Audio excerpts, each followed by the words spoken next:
Dua të sjell në vëmendjen dhe të ndaj informacion me qytetarët për tre fakte kryesore. Fakti i parë, jo më larg se mbrëmjen e djeshme, i kam kërkuar strukturave të policisë, konkretisht strukturave të antiterrorit,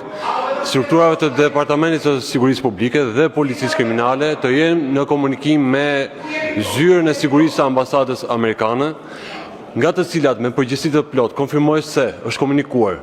Spari nuk ka asnjë informacion konkret, qoftë edhe inteligjencë për një situatë rreziku real.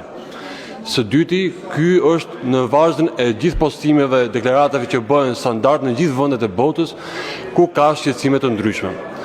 Fakti i dytë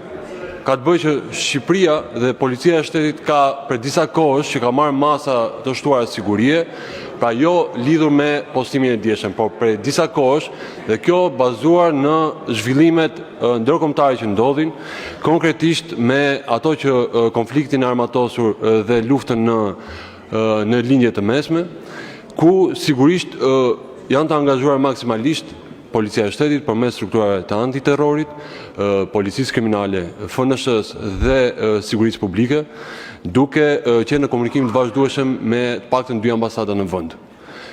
Pra ky është një fakt që nuk ka lidhje me postimin e djeshëm, ka shumë kohë më parë dhe sigurisht ka një vlerësim nga Policia e Shtetit lidhur me rrezikje të mundshme të terrorizmit apo elemente të tjerë kriminal.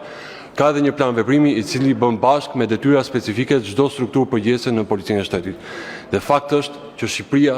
mbetet një vend i sigurt për qytetarët shqiptarë dhe gjithë ata që e vizitojnë Shqipërinë, për te postimeve që ju për fat keq i lexoni vetëm kur vin nga Irani apo që lidhen me Iranin, por jo për protestat e dhunshme me Molotov.